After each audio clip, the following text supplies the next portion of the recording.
Hello, welcome to Tom's Cubes and Games, and today I'm gonna go through very quickly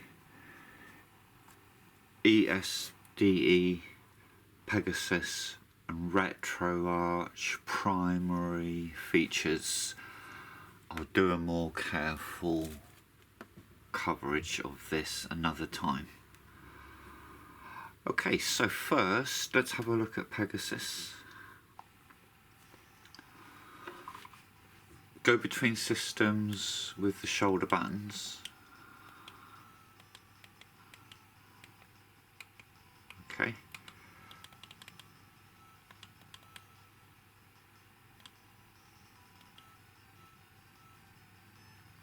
Let's just choose a game with A.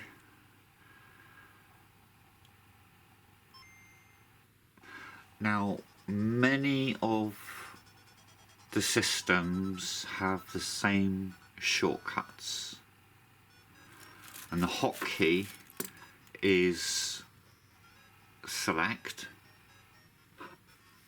and you hold select while tapping another key. To quit the game, hold select and double tap start.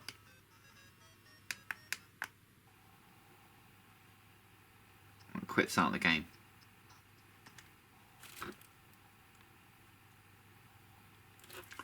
To get the frame rate up, hold select and tap Y. It's a toggle, so just do it again to turn it off. So we can have our frame rate up there if we want it. Select and B is reset the console. You see the reset. Excuse fingers. Let's turn off that frame now. If we want to fast forward, hold select and right on the left stick, and that will stay in fast forward until you toggle it off. Hold select and press right on the stick again.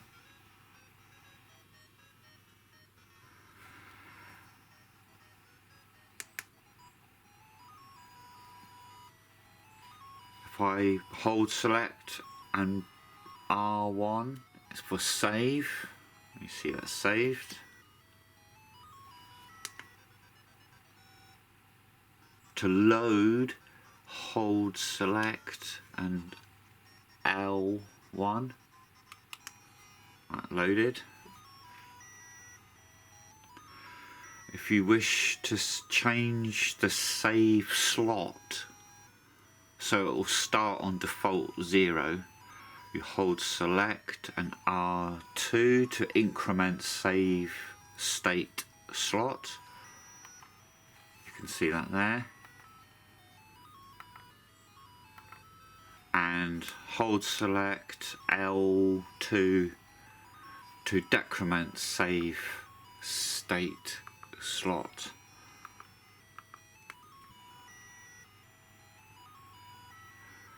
If you want the RetroArch menu, click left stick and R stick at the same time. So it's L3, R3 at the same time. On the quick menu, if we could move to the bottom, we can get information and blah blah blah. If I press B to go to the main menu, at the bottom of that is quit.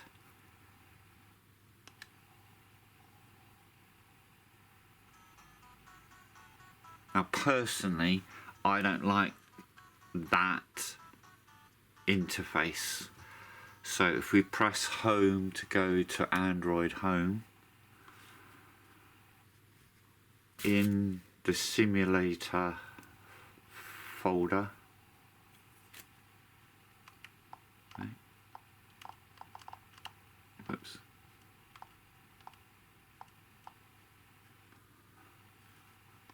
We can start RetroArch. there.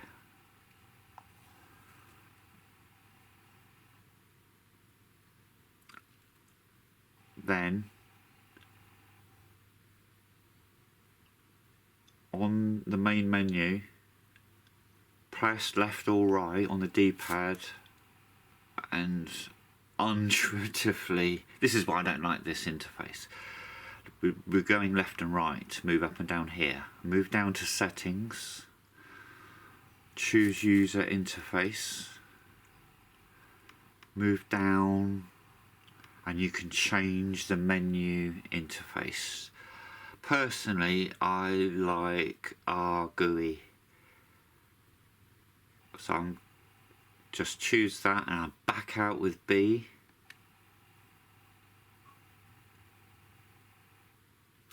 We're still in settings here.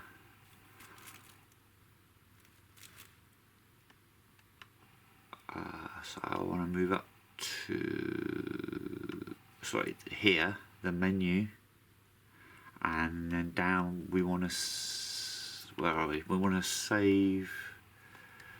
This is why I don't like this interface, it's never in the right place.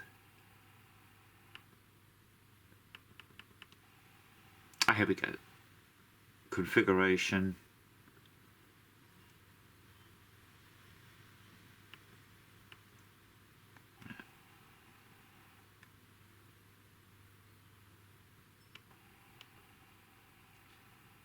Now we want the home menu here.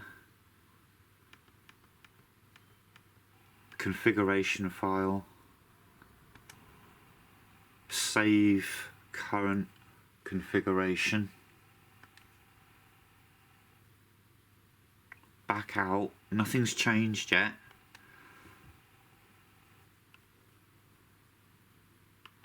Quit RetroArch. Now, next time we go in, it'll be it'll be the R GUI menu interface, which is I prefer a lot. It's a lot more intuitive. We press B to back out to the main menu. We choose things with A. Now, if I want to change settings, it's a lot easier. I can change the user interface. It's much more intuitive to find things and change. Anyway, so I'll leave it on our GUI. Quit RetroArch. Now, if we're playing a game and we press L3, R3, we've got an easier to read, easier to navigate menu system now. So I can resume, or I can press B to go to the main menu, and then I've got everything at my fingertips there. And again, quit RetroArch is the same as quitting the game.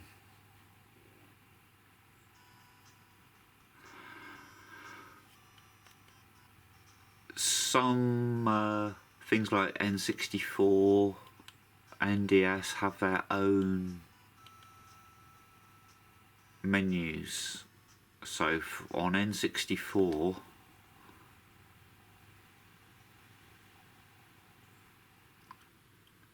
to bring up the N64 menu, we press back button down here, and then we've got a useful menu there.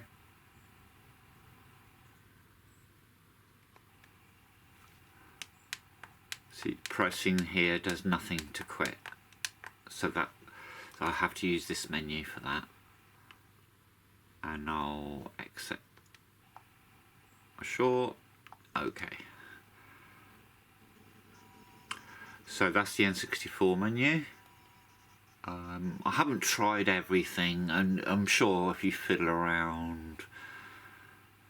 I thought I'd show you NDS because this is not very user friendly.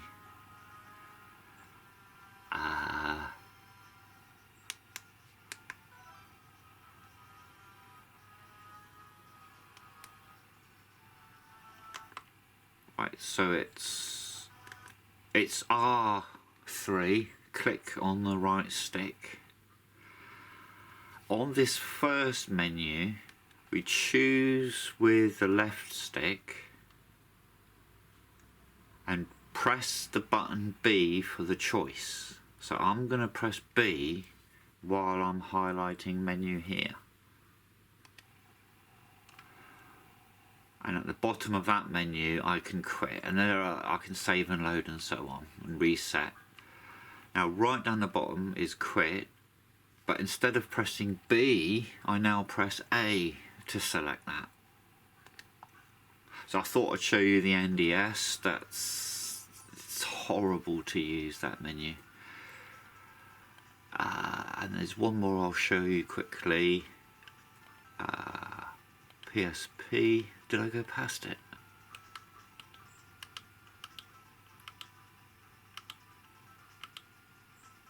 Not yet.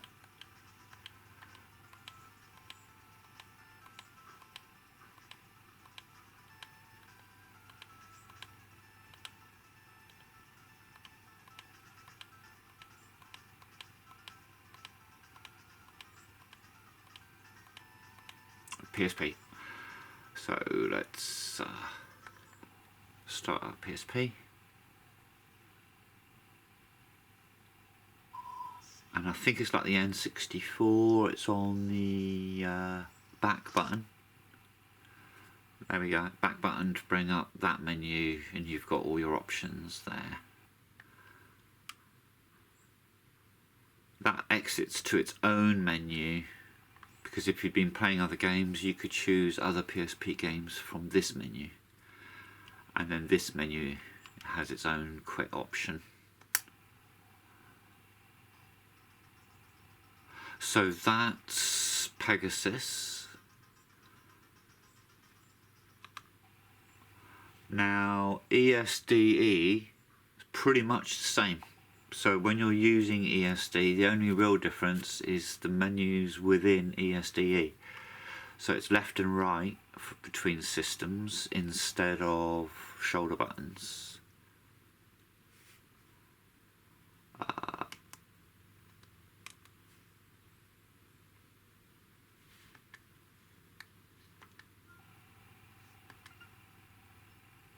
I've forgotten now.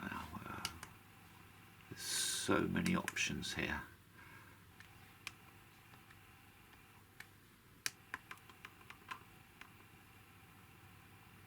Right, so there was a bit of a delay. So is it select? Yes, select brings up the game list options.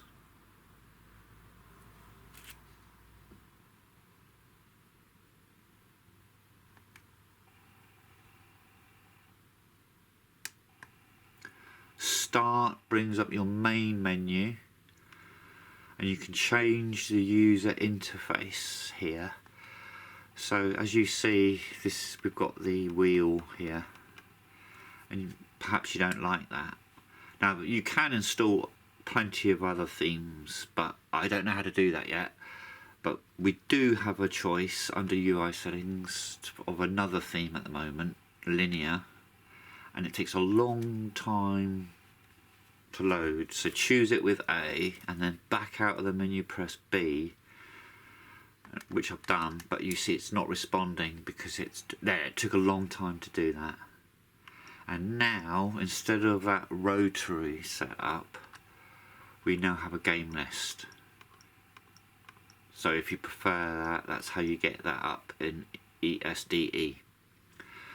And ESDE runs all the same emulators and settings as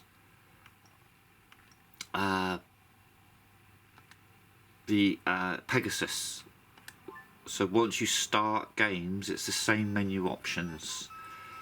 So for most systems, select and Y for frame rate, select and B for reset, select and L stick to the right for fast forward toggle, and RetroArch menu with both L3 and R3 at the same time. And you can see it's still using the same RetroArch setup as Pegasus, and everything's the same.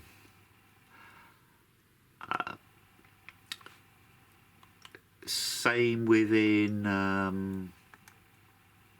ESDE, in that N64 has the N64 menu, PSP has a PSP menu, and NDS has that awful NDS menu. I hope you found that useful.